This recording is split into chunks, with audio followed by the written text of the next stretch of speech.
Hello दोस्तों, आप सभी को अपना चैनल जय पाठक जी में स्वागत है।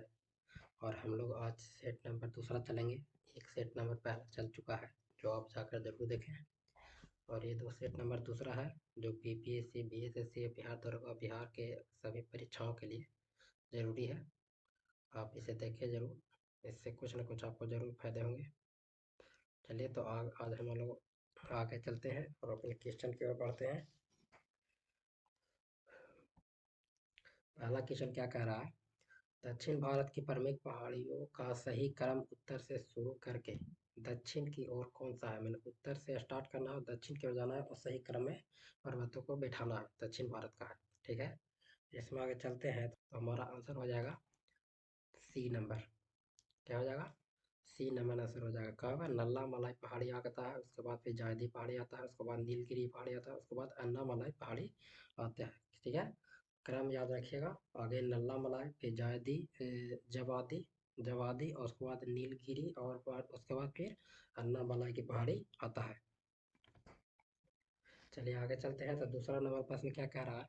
कोरी क्रीक कोरी क्रीक भारत के किस भाग में अवस्थित है? कोरी क्रीक तो भारत के किस भाग में अवस्थित है? तो कोरी क्रीक कहाँ है? तो कच्छ के रण में स्थित है। कहाँ स्थित है? तो कच्छ के रण में स्थित है। कच्छ के रण कहाँ है? तो गुजरात में है। कहाँ है? गुजरात में, ठीक है। आगे अगले क्वेश्चन क्या कह रहा है? निम्न में से कौन सी ब्रह्मपुत्र की सहायक नदी है? निम्न में से कौन सी ब्रह्मपुत्र की सहायक नदी है? तो दिबांग ये है ब्रह्मपुत्र की सहायक नदी। इसके बाद कामेंत ये भी है। उसके बाद फिर कौन सी? लोहित है, लोहित भी है। ब्रह्मपुत्र की नदियाँ सहायक नदियाँ है, इसलिए ये क्या हो जाएगा? तो एक दो तीन सब हो जाएंगे सही। क्या हो जाएगा? एक दो तीन सब सही हो जाएंगे, ठीक है। चलिए इसी प्रकार से आगे चलते हैं तो क्या कर रहा है? Inter tropical convergence zone ITCZ एक निम्न वायुदाब पट्टी स्थित है। कहाँ कहाँ स्थित है? तो ये भूमध्य रेखा के नजदीक स्थित है। कहाँ स्थित है? तो भूमध्य रेखा के नजदीक स्थित है। कहाँ स्थित है? भूमध्य रेखा के नजदीक स्थित है। चलिए आगे चलते हैं 5 नंबर क्वेश्चन में। क्या कर रहा है? बहुउद्देशीय परियोजनाएं हैं और नदी है, ठीक है। बहुउद्देशीय परियोजनाएं और नदी हो गया। तो ये टूकी परियोजना कहाँ स्थित है? तो पेरियार नदी पर स्थित है। कहाँ स्थित है? तो पेरियार नदी पर स्थित है, जो केरल राज्य में। कहाँ है? केरल राज्य में स्थित है, ठीक है। माता टीला जो परियोजना है, ये किस नदी पर स्थित है? तो ये बेतवा नदी पर है। माता टीला कहाँ है? तो बेतवा नदी पर स्थित है। कहाँ? जो उत्तर प्रदेश और मध्य प्रदेश के बीच सीमा बनाता है, ठीक है। फिर चलते हैं नागार्जुन परियोजना। नागार्जुन परियोजना जो है ये कहाँ? कृष्णा नदी पर। किसके पास? कृष्णा नदी पर नागार्जुन परियोजना है, ठीक है। नागार्जुन परियोजना कृष्णा नदी पर आंध्र प्रदेश में। कहाँ? आंध्र प्रदेश और तेलंगाना में पड़ता है, ठीक है। उसके बाद है पोचमपाल जो हो गया, पोचमपाल परियोजना ये गोदावरी नदी पर से हो जाएगा। क्या हो जाएगा? गोदावरी नदी पर स्थित है। पोचमपाल कहाँ है? गोदावरी नदी पर स्थित है। ऐसे गोदावरी नदी पर कहाँ स्थित है? तो ये तेलंगाना राज्य में है। कहाँ है? तेलंगाना राज्य। तो इसके अनुसार क्या होगा? एक का चार कहाँ है? दो जगह एक का चार है, और बी का हो जाएगा एक। बी का एक, एक का चार दो, बी का एक। ऑप्शन नंबर सी इसका सही होगा। क्या होगा? ऑप्शन नंबर सी इसका सही हो जाएगा, ठीक है। चलिए आगे चलते हैं तो 6 नंबर क्वेश्चन है। किन महीनों में रबी फसल की बुआई होती है? किस महीना में रबी फसल की बुआई किया जाता है? तो ये किस महीना में होता है? तो ये होता है अक्टूबर और नवंबर महीने में। कब होता है? अक्टूबर और नवंबर महीने में रबी फसल की बुआई किया जाता है, अक्टूबर और नवंबर महीने में। चलिए आगे चलते हैं तो बिहार में मिट्टी के प्रकार के संदर्भ में असत्य कथन को चुनिए। बिहार में मिट्टी के प्रकार के संदर्भ में असत्य कथन को चुनना है, ठीक है। तो हम लोग चलते हैं। पर्वत पादीय मिट्टी पश्चिमी चंपारण जिले के उत्तर पश्चिम भाग में स्थित है। तो ये तो बात सही है। उत्तर पश्चिम पश्चिम पश्चिमी चंपारण के जिले के उत्तर पश्चिम भाग में पर्वत पादीय मिट्टी पाया जाता है, ठीक है। तराई या दलदली मिट्टी, यह मिट्टी भारत के नेपाल सीमा में स्थित है। हाँ, ये भी सही है। यह भी सही हो गया। तो फिर कहते हैं टाल मिट्टी गंगा के उत्तरी भाग में स्थित है। टाल मिट्टी गंगा के उत्तरी भाग में स्थित नहीं है, ये गलत हो जाएगा। टाल मिट्टी गंगा के उत्तरी भाग में स्थित नहीं है, यह गंगा के दक्षिणी भाग में एक सक्रिय पट्टी के रूप में पाया जाता है। कौन सा? तो गंगा के दक्षिणी भाग में सक्रिय पट्टी के रूप में पाया जाता है, ठीक है। तो हमें आंसर ढूंढना था, तो आंसर क्या हो जाएगा इसको में? आंसर हो जाएगा इसका सी। 7 का क्या हो जाएगा? सी हो जाएगा। और ये लाल बलुई मिट्टी जो या रोहतास और जमुई वाले क्षेत्रों में पाया जाता था, ये सही है, ठीक है। चलिए आगे चलते हैं। तो पृथ्वी के गति के संदर्भ में निम्नलिखित तथ्यों पर विचार कीजिए। पृथ्वी के गति के संदर्भ में निम्नलिखित तथ्यों पर विचार करना, ठीक है। तो क्या करा है, पृथ्वी की अपनी धुरी पर पश्चिम से पूरब घूर्णन के कारण मौसम परिवर्तन होता है नहीं। पश्चिम से पूरब घूर्णन के कारण मौसम से कोई लेना देना नहीं है इसको, ठीक है। तो ये गलत हो जाएगा। पृथ्वी के सूर्य के चारों ओर चक्कर लगाने के कारण धरती पर दिन और रात होता है, बस दोनों उल्टा कर दिया गया है, बस इसलिए दोनों गलत हो जाएगा। तो एक और दो दोनों असत्य हो जाएंगे, ठीक है। एक और दो दोनों असत्य हो जाएंगे, तो इसका आंसर क्या हो जाएगा, सी हो जाएगा। इसका आंसर क्या हो जाएगा, सी हो जाएगा। चलिए आगे चलते हैं। फिर क्या करना है, निम्नलिखित में से कौन से वायुमंडल के स्तरों एवं उनके अभिलक्षणों के सुमेलन में सही है। तो अभी देखिए, मंडल वायुमंडल का स्तर देखना है और उसको मिलाना है कौन सा सही है, दोनों मिलना चाहिए। क्षोभ मंडल मौसम संबंधी घटना होती है, तो हाँ क्षोभ मंडल में मौसम संबंधी घटना होती है, ये सही है। समताप मंडल ओजोन परत है, समताप मंडल में ओजोन परत है, ये भी सही है, ठीक है। आयन मंडल पृथ्वी की सतह की ओर परिवर्तित रेडियो तरंगे आयन मंडल, ये भी सही है। आयन मंडल में रेडियो तरंगे का परिवर्तन होता है। मध्य मंडल ध्रुवीय ज्योति नहीं, ध्रुवीय ज्योति मध्य मंडल में नहीं होता है, ठीक है। ध्रुवीय ज्योति मध्य मंडल में नहीं होता है।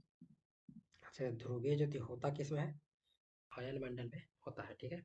चलिए तो इसका आंसर क्या हो जाएगा, एक दो तीन, एक दो तीन, ऑप्शन नंबर सी, नौ का सी हो जाएगा, ठीक है। चलिए 10 नंबर क्वेश्चन में आगे चलते हैं हम लोग।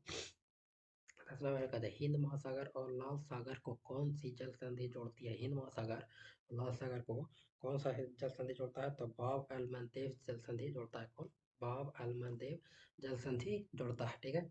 अगर इसको ऑप्शन की बात करें तो हार्मोज जल संधि किसको जोड़ता है, तो फारस की खाड़ी को ओमान की खाड़ी से जोड़ता है। क्योंकि फारस की खाड़ी को ओमान की खाड़ी से जोड़ता है। ऐसे बोस्पोरस बोस्पोरस जल संधि किसको जोड़ता है, तो ये काला सागर को मरमरा सागर से जोड़ता है। कुछ काला सागर को मरमरा सागर से जोड़ता है। अच्छा, डी नंबर का वगैरह मलक्का, मलक्का जल संधि किसको जोड़ता है, तो मलक्का जल संधि अंडमान सागर को दक्षिण चीन सागर से जोड़ता है। कुछ अंडमान सागर को दक्षिण चीन सागर से जोड़ता है, ठीक है। चलिए आगे क्वेश्चन चलते हैं। तो निम्नलिखित में से कौन सा सही सुमेलित नहीं है, निम्नलिखित में से कौन सा सही सुमेलित सुमेलित नहीं है, तो इसमें हमें देखना है। तो कौन सा होगा, ये हो जाएगा चिनुक, चिनो जो संयुक्त राज्य अमेरिका, हाँ ये तो सही है। फिर सिरोको, सिरोको कहाँ है, तो सिसिली में, सिरोकी सिसिली, ये भी सही है। ये ब्लिजार्ड, ब्लिजार्ड जो है चिली, ब्लिजार्ड चिली में नहीं है, ये गलत हो जाएगा, यही आंसर सही है। ब्लिजार्ड चिली में नहीं है, ठीक है। तो ब्लिजार्ड जो है चिली में नहीं प्राप्त होता है, ये अमेरिका और साइबेरिया और कनाडा की तरफ ये जलधारा प्रवाहित होती आती है। नॉर्वेस्टर्स, नॉर्वेस्टर्स भारत में चलता है, ये भी सही है।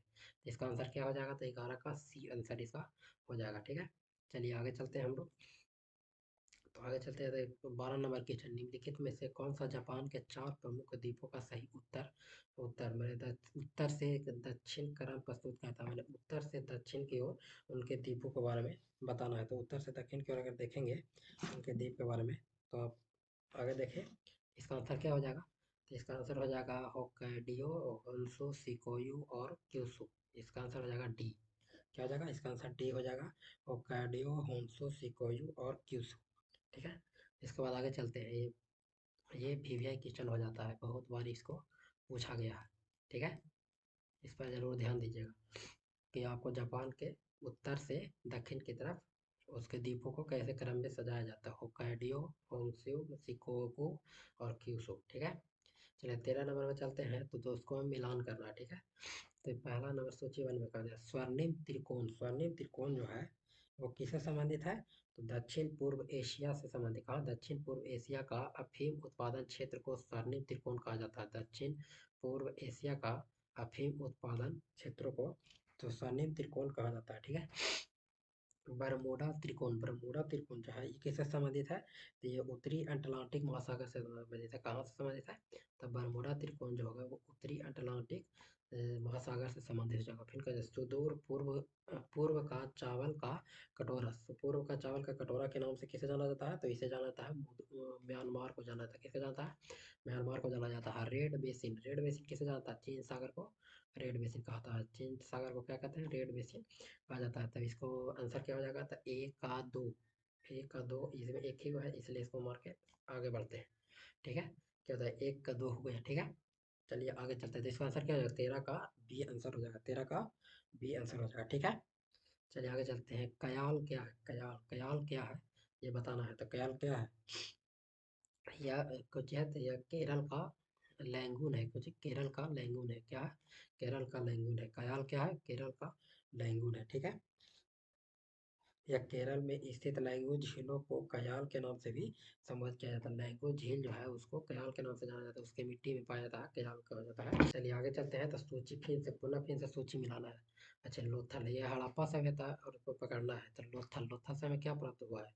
लोथल से हमें प्राप्त हुआ है गोदीवाड़ा। गोदीवाड़ा मतलब कहते कहते बंदरगाह प्राप्त हुआ है। लोथल से हमें क्या प्राप्त हुआ है? तो बंदरगाह प्राप्त हुआ है। ठीक है। कालीबंगा, कालीबंगा से हमें क्या प्राप्त हुआ है? तो कालीबंगा से हमें जुता हुआ खेत पर मिला है। क्या मिला है? जुता हुआ खेत मिला है। ठीक है। धौलावीरा, धौलावीरा से हमें क्या मिला है? तो धौलावीरा से हमें मिला है हड़प्पा कालीन लिपि के बड़े आकार के 10 चिन्हों वाली एक शिलालेख। ठीक है। ये 4 नंबर में मिलेगा। और बनावली से हमें क्या मिला है? तो पक्की मीट की बनी हुई हल की प्रकृति। ठीक है। तो इसका आंसर क्या हो जाएगा? ए का 2 और बी का 1। ए का 2 और बी का 1, ये 2 जगह होगा। तो फिर सी का देखते हैं। सी का 4, सी का 4 कहाँ है? सी का 4 इसका है। तो आंसर हो जाएगा मेरा बी। क्या हो जाएगा? इसका आंसर हो जाएगा बी। ठीक है। 15 का हो जाएगा बी। चलिए 16 नंबर में चलते हैं। निम्नलिखित में से किसने बज्जी संघ को हराकर मगध साम्राज्य में शामिल किया था? बज्जी संघ को हराकर मगध में मिलाने वाले राजा का नाम क्या था? तो राजा का नाम था अजातशत्रु। क्या था? अजातशत्रु, जिन्होंने बज्जी को हराकर मगध में मिला लिया था। ठीक है। अशोक के 2 प्रमुख शिलालेख संगम राज्य के विषय में हमें बता बताते हैं, उनमें सम्मिलित है। तो कौन कौन शिलालेख है जो संगम राज्य के बारे में बताता है? ठीक है। तो 17 नंबर का आंसर बताइए। 17 का हो जाएगा ऑप्शन नंबर सी। चलिए आगे चलते हैं। निम्नलिखित कथनों पर विचार कीजिए। ठीक है। तो पहले चलिए पढ़ते हैं। पहला क्वेश्चन कौन कह रहा? फाहियान एक चीनी तीर्थयात्री था जो हर्ष के शासनकाल के दौरान भारत आया था। तो फाहियान, फाहियान जो था हर्ष के नहीं, आप एक ट्रिक याद कर लिए। हर्षवर्धन के काल में हेनसोंग आया था। कौन आया था? हर्षवर्धन के काल में हेनसोंग आया था। दोनों ह से स्टार्ट होगा। और फाहियान किसके काल में आया था? तो चंद्रगुप्त द्वितीय के समय में आया था। कब, किसके समय में था? चंद्रगुप्त द्वितीय के समय में आया था। तो यहाँ पर दोनों जो ऑप्शन है वो उल्टा है, इसलिए दोनों गलत हो जाएगा। ठीक है। तो इसका आंसर क्या हो जाएगा? एक कोई इसका कथन में सही है तो सही, कोई नहीं है। उपयुक्त में से कोई नहीं, उपयुक्त में से कोई नहीं, इसका सही हो जाएगा। क्योंकि इसको में दोनों गलत है, दोनों उल्टा बताया गया है। ठीक है। फाहियान जो आया था वो चंद्रगुप्त द्वितीय के समय में आया था। और हेनसोंग जो आया था वो हर्षवर्धन के काल में आया था। ठीक है। चलिए आगे चलते हैं। प्रसिद्ध कवि अमीर खुसरो निम्नांकित में से किस बादशाह के दरबार से संबंधित थे? जो अमीर खुसरो थे, किन बादशाह से संबंधित थे? तो अमीर खुसरो जो थे गयासुद्दीन बलबन के दरबार में रहते थे। किसके दरबार में? तो गयासुद्दीन बलबन के दरबार में रहते थे। ठीक है। चलिए आगे चलते हैं। चलिए आगे चलते हैं। तो क्या था? भारत में चिश्तिया सूफी मत को किसने स्थापित किया था? चिश्तिया सूफी मत को भारत में किसने स्थापित किया था? तो ख्वाजा मुइनुद्दीन चिश्ती के द्वारा किया था। ख्वाजा मुइनुद्दीन चिश्ती के द्वारा किया गया था। तो इसका आंसर कौन हो जाएगा? बी। इसका आंसर क्या हो जाएगा? तो बी हो जाएगा। ठीक है। आगे चलते हैं। तो अगला क्वेश्चन क्या कर रहा है? 21 नंबर क्वेश्चन क्या कह रहा है? भारत के इतिहास के संदर्भ में अब्दुल हमीद लाहौरी कौन थे? भारत के इतिहास के संदर्भ में अब्दुल हमीद लाहौरी कौन थे? तो कौन थे? तो 21 नंबर का क्या हो जाएगा? तो 21 नंबर का हो जाएगा बी नंबर आंसर। ठीक है। शाहजहां के शासनकाल का एक राजकीय इतिहासकार था। कौन? शाहजहां के शासनकाल का शासन का एक राजकीय इतिहासकार था। ठीक है। कौन था? अब्दुल हमीद लाहौरी, जो शाहजहां के शासनकाल में आया था। ठीक है। निम्नलिखित में से किन स्थानों पर डचों ने अपने व्यापारिक अड्डे स्थापित किए थे? तो ठीक ठीक है। डचों के द्वारा स्थापित किया गया था। कहाँ कहाँ? तो ये नागपट्टनम, चिंसोरा, मछलीपट्टनम, यहाँ भी किया गया था। सही है। सूरत, भरूच, आगरा, आगरा यहाँ भी किया गया था। कोचीन, अहमदाबाद, पटना, ये सब सही हो जाएगा। ठीक है। क्योंकि डचों के द्वारा ये सारे जगहों पर अपनी कोठियाँ बनाई गई थी। ठीक है। व्यापारिक अड्डे स्थापित किए गए थे। ठीक है। चलिए आगे चलते हैं। निम्नलिखित युगों में से कौन सा एक सही सुमेलित नहीं है? जिसमें कौन सा एक सही सुमेलित नहीं है? तो Pitt's India act, Pitt's India act जो था वो किसके शासन काल में आया था? वॉरेन हेस्टिंग के समय में। ये सही है। ठीक है। कौन सा सुमेलित नहीं पूछ रहा है से। फिर doctrine of lapse, doctrine of Dalhousie के समय में था, ये भी सही है। वर्नाकुलर प्रेस एक्ट कर्जन के काल में नहीं, वर्नाकुलर प्रेस एक्ट कर्जन के काल में नहीं आया था, वर्नाकुलर प्रेस एक्ट कर्जन के काल में नहीं आया था। ये आया था लॉर्ड लिट्टन के काल में आया था। किसके काल में आया था? तो लॉर्ड लिट्टन के काल में आया था। एल्बर्ट बिल रिपन के काल में था। ये सही है, ठीक है। तो इसका आंसर क्या हो जाएगा? इसका आंसर हो जाएगा ऑप्शन नंबर सी।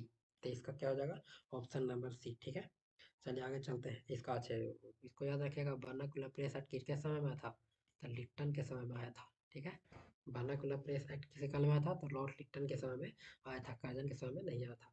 चलिए आगे चलते हैं। महाराष्ट्र के सुधारक को लोकहितवादी कहा जाता है। महाराष्ट्र के किस सुधारक को लोकहितवादी कहा जाता है?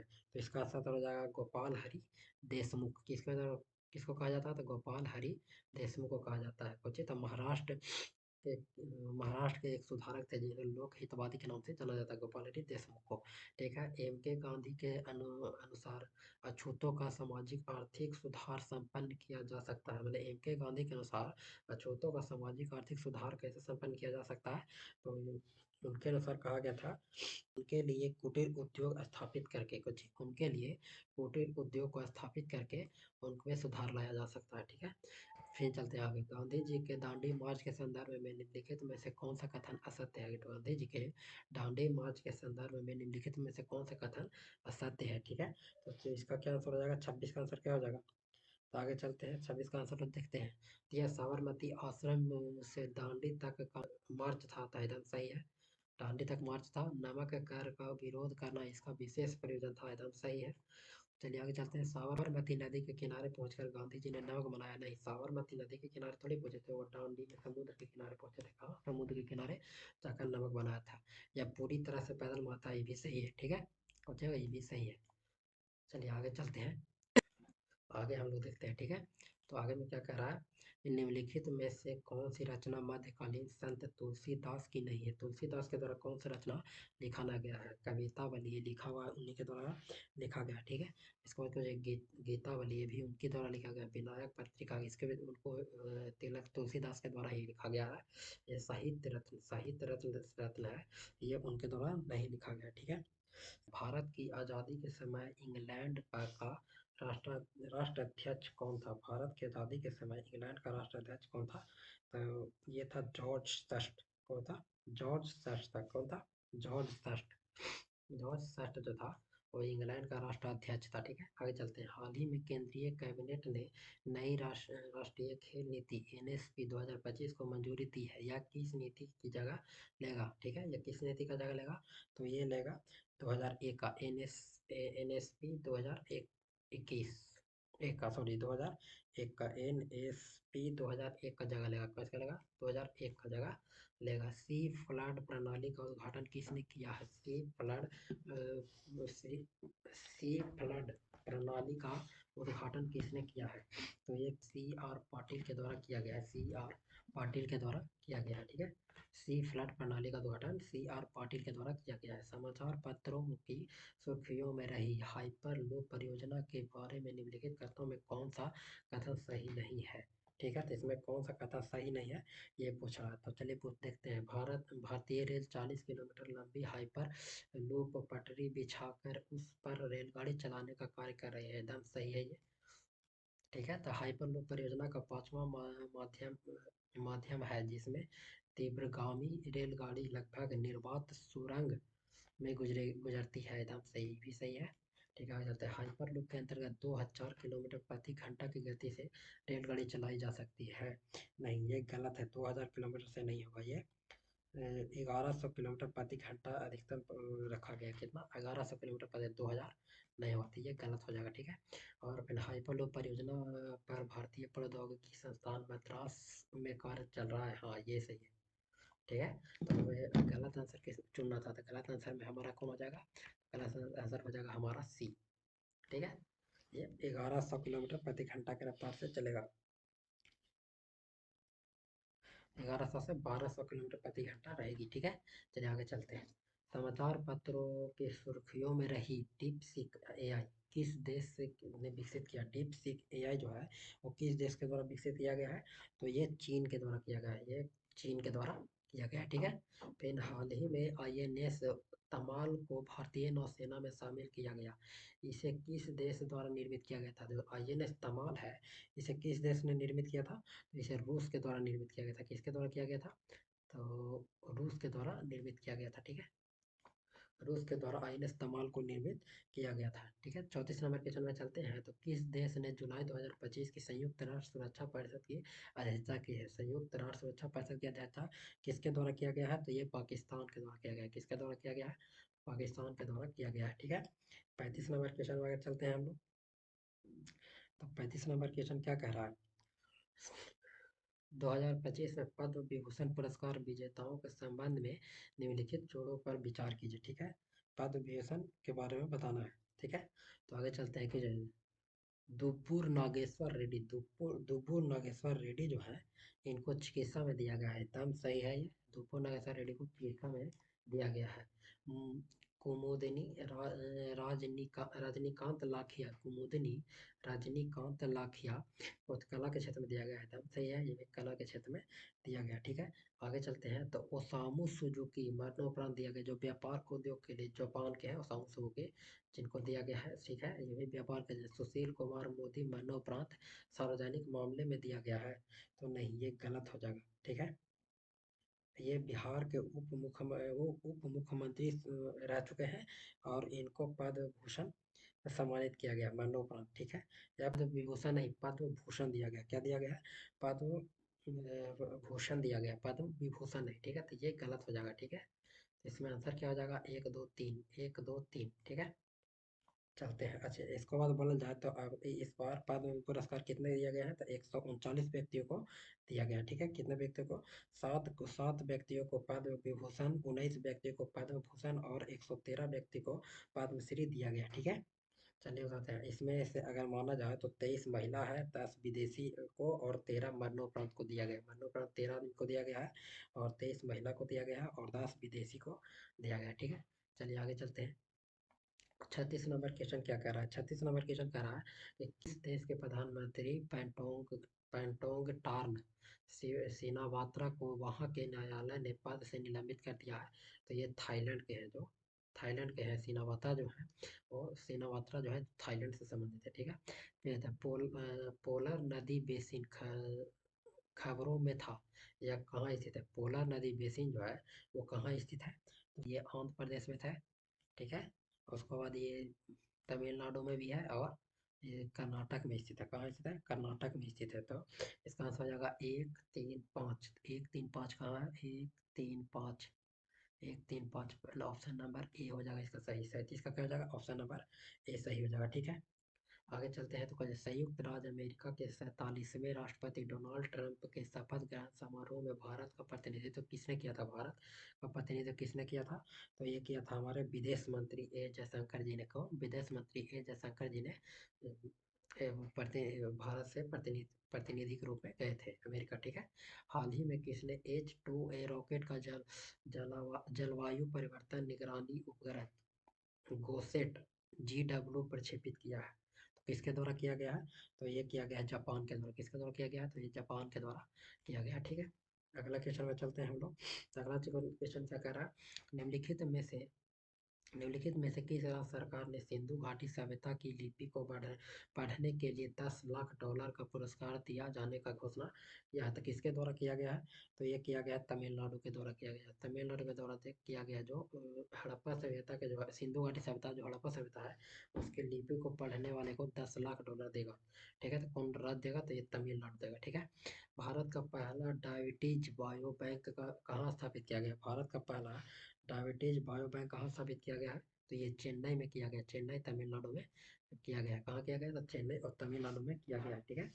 चलिए आगे चलते हैं। तो रिक्त स्थान की पूर्ति विकल्प में दिए गए उचित शब्दों के आधार पर कीजिए। सन कितना ईस्वी में राष्ट्रपति उत्तराधिकार अधिनियम पारित किया गया था? राष्ट्रपति उत्तराधिकार अधिनियम कब पारित किया गया था? तो ये किया था 1969 में किया गया था। कब किया गया था? 1969 में किया गया था, ठीक है। आगे चलते हैं। निम्नलिखित में से कौन सी शक्ति राष्ट्रपति को प्राप्त नहीं है? निम्नलिखित में से कौन सी शक्ति राष्ट्रपति को प्राप्त नहीं है? तो कौन सी शक्ति राष्ट्रपति को प्राप्त नहीं है? तो चलिए पढ़ते हैं। संसद के दोनों सदनों के सत्रों का आह्वान। ठीक है, ये तो सही है। संसद के सत्र का सत्रावसान भी, ये भी सही है, सत्रावसान भी राष्ट्रपति करता है। संसद का स्थगन, संसद को स्थगन करना राष्ट्रपति के हाथ में नहीं है। ठीक है, संसद को स्थगित नहीं कर सकता। लोकसभा का विघटन ये कर सकता है। ठीक है, तो इसका आंसर क्या हो जाएगा? सी। इसका आंसर क्या हो जाएगा? तो सी आंसर हो जाएगा हमारा। 43 का क्या हो जाएगा? सी आंसर हो जाएगा। ठीक है, संसद का स्थगन वो राष्ट्रपति नहीं कर सकता। संसद का स्थगन जो है वो लोकसभा में अगर रहेगा तो लोकसभा अध्यक्ष कर सकता है, और राज्यसभा में रहेगा तो राज्यसभा के अध्यक्ष कर सकता है। ठीक है, अच्छा, राज्यसभा का अध्यक्ष उपराष्ट्रपति होता है, ये बात याद रखिएगा। राज्यसभा का अध्यक्ष कौन होता है? राज्यसभा का अध्यक्ष उपराष्ट्रपति होता है। चलिए आगे चलते हैं। तो 44 नंबर क्वेश्चन कर रहा है, किसी भी राज्य के मुख्यमंत्री के संबंध में निम्न में से कौन सा कथन सही नहीं है? तो किस राज्य के मुख्यमंत्री, किसी राज्य के मुख्यमंत्री के संबंध में निम्नलिखित में से कौन सा कथन सही नहीं है? तो चलिए हम लोग पढ़ के देखते हैं कि कौन सा सही नहीं है। तो इसका पढ़ते हैं। तो मुख्यमंत्री राज्य की सरकार का वास्तविक प्रधान होता है, एकदम सही है। राज्य सरकार के वास्तविक प्रधान मुख्यमंत्री होता है। मंत्रियों की नियुक्ति राज्यपाल द्वारा मुख्यमंत्री के परामर्श पर की जाती है, तो ये भी सही है। राज्यपाल द्वारा मुख्यमंत्री के परामर्श पर ही किया जाता है। ठीक है, फिर था मुख्यमंत्री मंत्रिपरिषद की बैठक की अध्यक्षता करता है। मुख्यमंत्री जो होता है मंत्रिपरिषद की बैठक की अध्यक्षता करता है। ठीक है, फिर इनको देखो, मुख्यमंत्री राज्य के कार्यपालिका का संवैधानिक प्रमुख होता है। नहीं, संवैधानिक प्रमुख नहीं होता है। मुख्यमंत्री जो होता है वो राज्यसभा का, सॉरी, वो मुख्यमंत्री जो है वो कार्यपालिका का संवैधानिक प्रमुख नहीं होता है, बल्कि यह राज्यपाल जो होता है वो कार्यपालिका का संवैधानिक प्रमुख होता है। कौन होता है? राज्यपाल जो होता है वो कार्यपालिका के संवैधानिक प्रमुख होता है। ठीक है, आगे चलते हैं। तो आगे चलते 45 नंबर क्या कह रहा है? उच्च न्यायालय के संदर्भ में निम्न में से कौन सी कथन सही है? कौन सा कथन इसको में सही है वो ढूंढ रहा है। तो उच्च न्यायालय का प्रत्येक न्यायाधीश 62 वर्ष की आयु तक पद धारण करता है, तो इसको में क्या कहा जाता है? तो ये सही है। ठीक है, इसको मैं सही है। ठीक है, फिर आगे चलते हैं। तो उच्च न्यायालय का न्यायाधीश भारत के राष्ट्रपति को त्याग पत्र दे सकता है, एकदम सही है, ये भी सही है। भारत को राष्ट्रपति को देगा। उच्च न्यायालय के न्यायाधीश को उसी प्रकार अपदस्थ किया जाता है जिस प्रकार उच्चतम न्यायालय के न्यायाधीश को पद से मुक्त किया जाता है। मतलब हाई कोर्ट के जज को सुप्रीम कोर्ट के जज की तरह यह पद से हटना होता है, तो एकदम सही है, उसी हटाया जाता है। तो इनमें से सब सही हो जाता है। ठीक है, कोई इसको में सब सही है। ठीक है, चलिए आगे चलते हैं। 46 नंबर की जानकारी क्या करा? लोकसभा के किसी भी विधेयक पर आम बहस निम्न में से किस स्तर पर होती है? ठीक है, और जी आम बहस जो होता है, आम बहस किस स्तर पर होता है वो पूछ रहा है। तो इसका आंसर क्या हो जाएगा? तो ये हो जाएगा द्वितीय वाचन के समय में आम बहस होता है। क्या? द्वितीय वाचन के समय में आम बहस होता है। द्वितीय वाचन के समय में आम बहस होता है। इसमें कहता है लोकसभा के किसी भी विधेयक पर आम बहस द्वितीय वाचन के स्तर पर होता है। ठीक है, वित्त विधेयक के अतिरिक्त अन्य कोई भी विधेयक किसी भी सदस्य या मंत्री द्वारा प्रस्तावित किया जा सकता है। ठीक है, किसी भी राज्य की विधान परिषद में साहित्य, कला, विज्ञान या सामाजिक सेवा के संबंध में विशेष ज्ञान और व्यवहारिक अनुभव वाले कितने सदस्य राज्यपाल द्वारा मनोनीत किया जाता है? किस राज्यसभा में कितना सदस्य को राज्यपाल के द्वारा मनोनीत किया था? अरे सॉरी, विधान परिषद में कितना सदस्य को राज्यपाल के द्वारा मनोनीत किया जाता है? तो ये मनोनीत किया जाता है 1/6 सदस्य को। कुल सदस्य के 1/6 सदस्य को मनोनीत किया जाता है। इसका आंसर क्या हो जाएगा? बी हो जाएगा। ठीक है, 47 का क्या हो जाएगा? तो बी हो जाएगा। ठीक है, आगे चलते हैं। फिर से आ गया, सुमेलित कीजिए। ठीक है, तो भाषा लिपि संरक्षण किस अनुच्छेद में भाषा और लिपि, तो भाषा लिपि संरक्षण का वर्णन किया गया है? तो ये 29 नंबर में किया गया है। अनुच्छेद 29 में कुछ किया गया है, तो भाषा लिपि का संरक्षण किया गया है। ठीक है, बी नंबर कुछ कह रहा है? बी नंबर का रहा है धर्म भाषा आधारित स्थानों की स्थापना। धर्म जो है भाषा आधारित स्थानों की स्थापना किसके द्वारा किया गया था? ये अनुच्छेद 30 में बोला गया। कहा? अनुच्छेद 30 में धर्म भाषा आधारित संस्थानों की स्थापना की बात कहा गया है। ठीक है, संसद में प्रयोग की जाने वाली भाषा, संसद में प्रयोग की जाने वाली भाषा का वर्णन किसमें किया गया था? अनुच्छेद 120 में किया गया। किसमें किया गया? तो अनुच्छेद 120 में किया गया है। राजभाषा के संबंध में संवैधानिक उपबंध, राजभाषा के बारे में कहा कहेगा? तो इसका हो जाएगा एक नंबर को 344। तो इसका आंसर क्या हो जाएगा? एक ही है, इसका आंसर ए हो जाएगा। ठीक है, आगे चलते हैं। जिस चलिए 49 नंबर क्वेश्चन में चलते हैं। तो क्या करा? जिला योजना समिति के संबंध में, जिला योजना समिति के संबंध में दिया गया है। तो इसको मैं क्या करा, इसको मैं असत्य कथन को चुना, किसको, असत्य कथन को चुना है, असत्य कथन को चुना है। तो चलिए पढ़ते हैं क्या कहता है। इसके गठन का उद्देश्य संबंधित जिला के पंचायतों तथा नगरीय संस्थाओं द्वारा तैयार की गई योजनाओं को संग्रहित कर एक विकास की रूपरेखा में परिणत करना है। तो एकदम सही है, इसका परिणत करना है। चलिए आगे चलते हैं। तो इसको मैं कहते हैं, इस प्रकार योजनाओं के निर्माण में पंचायत और नगरपालिका के हितों का ध्यान रखा जाता है। ये भी सही है। फिर आगे चलते हैं। इस समिति के अध्यक्ष का कार्य जिले से संबंधित योजनाओं को राज्य सरकार तक पहुंचाना है। तो एकदम सही है, तीनों सही होगा। तो इसको क्या अगर असत्य कौन है, तो कोई गलत नहीं है, कोई गलत नहीं। तो इसका आंसर क्या हो जाएगा, डी हो जाएगा। ठीक है, इसमें से कोई गलत नहीं है। चलिए आगे जाते हैं। हिंदू वृद्धि दर किस वृद्धि दर से संबंधित है। जो हिंदू वृद्धि दर है वो किस वृद्धि दर से संबंधित है। तो यह है जीडीपी वृद्धि दर से, किसके है, जीडीपी वृद्धि दर से संबंधित है। किससे है, तो जीडीपी वृद्धि दर से संबंधित है। 51 नंबर क्वेश्चन क्या कह रहा है कि बैंकों को अपने रोकड़ शेष और कुल परिसंपत्ति के संबंध एक निश्चित अनुपात रखना पड़ता है, इसे कहते हैं। जैसे क्या कहा जाता है। तो 51 नंबर का आंसर क्या हो जाएगा, तो 51 नंबर का हो जाएगा एस एल आर। कुछ कहा जाता है एस एल आर, संवैधानिक तरलता अनुपात कहा जाता है एस एल आर। इसका आंसर कुछ हो जाएगा, तो बी हो जाएगा। क्या हो जाएगा, बी। ठीक है, तो अगला क्वेश्चन की ओर चलते हैं हम लोग। 52 नंबर क्वेश्चन क्या कह रहा है। 52 नंबर क्वेश्चन क्या कह रहा है। 52 नंबर, निम्नलिखित समितियों में से किसने मात्र पोषक तत्वों की आवश्यकता के आधार पर गरीबी रेखा का निर्धारण किया है। कुछ कह रहा है इसको में, तो कह रहा है पोषक तत्वों की आवश्यकता के आधार पर गरीबी रेखा का निर्धारण कौन करता है। तो ये करता है अलग समिति के द्वारा किया जाता है। कुछ अलग समिति, ए नंबर आंसर हो जाएगा। कुछ ए आंसर हो जाएगा, 52 का ए आंसर, अलग समिति। ठीक है, ये अलग समिति के द्वारा किया जाता है। चलिए आगे चलते हैं हम लोग। तो एक देश अपनी मुद्रा के अवमूल्यन का सहारा लेता है। एक देश अपनी मुद्रा के अवमूल्यन का सहारा लेता है, किस लिए। तो पहला ए नंबर, व्यापार से इसको ठीक करने के लिए, व्यापार को ठीक करने के लिए लिया जाता है। का जी ये सही है। उसके बाद अगर आयाती इस सब पहले का यही सही हो जाएगा, ये नंबर इसका सही आंसर है। ठीक है, व्यापार से इसको ठीक करने के लिए ही अवमूल्यन का प्रयोग किया जाता है। ठीक है, चलिए आगे चलते हैं। प्रयोगशाला प्रयोगशाला के उपकरण में निम्नलिखित में से किस कांच का उपयोग किया जाता है। प्रयोगशाला को जो उपकरण होता है उसको में किस कांच का बनाया जाता है।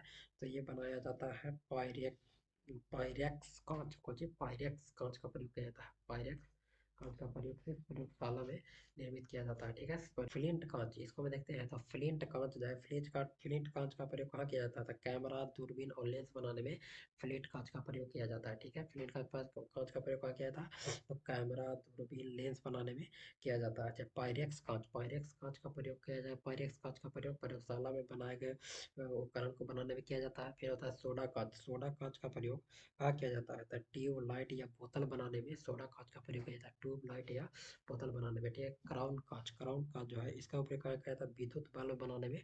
क्राउन कांच का प्रयोग किया जाता है विद्युत बल्ब बनाने में, क्राउन कांच का प्रयोग किया जाता है। चलिए अगला क्वेश्चन क्या कर रहा है कि पदार्थ और पीएच मान, पदार्थ दिया हुआ उसको पीएच मान से मिलान करना है। ठीक है, तो चलिए मिलाते हैं। तो शराब का पीएच मान कितना होता है। शराब का पीएच मान हो जाता है 2.8। कितना हो जाता है, 2.8। सिरका का पीएच मान क्या होता है, तो सिरका का पीएच मान हो जाएगा 2.4। ठीक है, सिरका का हो जाएगा 2.4। ठीक है, लार का पीएच मान कितना होता है, तो लार का पीएच मान होता है 6.5। ठीक है, लार का पीएच मान 6.5 और रक्त का पीएच मान कितना होता है 7.4। ये रक्त का पीएच मान जो होता है ये भीगा होता है, इसको याद रखिएगा। रक्त का पीएच मान कितना होता है 7.4। तो इसको आंसर क्या हो जाएगा, तो हो जाएगा क्या हो जाएगा, तो एक का दो और दो का एक, बी का एक। तो इसका आंसर हो जाएगा बी। ठीक है, 55 नंबर क्वेश्चन का आंसर बी।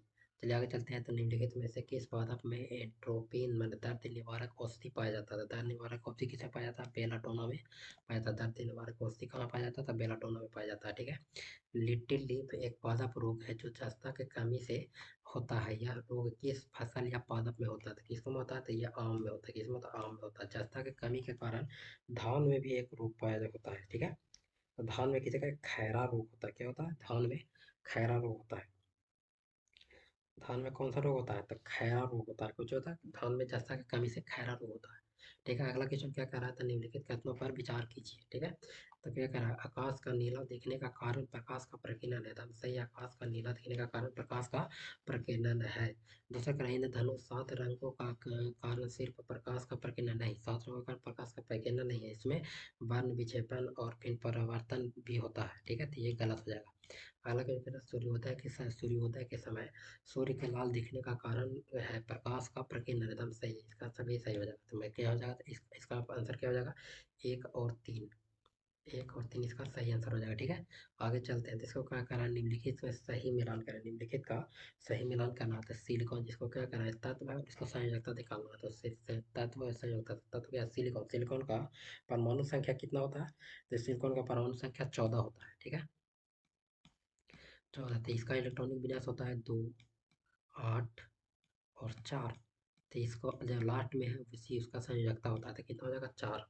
तो सिलिकॉन का संयोजकता कितना हो जाएगा, 4 हो जाएगा। ठीक है, फ्लोरीन फ्लोरीन का इलेक्ट्रॉन परमाणु संख्या कितना होता है, तो फ्लोरीन का 9 होता है। ठीक है, तो इसका इलेक्ट्रॉनिक विन्यास थोड़ी सा 2, 7। तो अंतिम में 7 है, तो अंतिम में 7 है। जो 5 से जब बेसिड है अंतिम अंत में, तो उसको 8 से घटा दीजिए। ठीक है, तो 8 से घटाने के बाद क्या होगा, -7। तो कितना हो जाएगा, 1। तो इसका फ्लोरीन का संयोजकता कितना हो जाएगा, 1।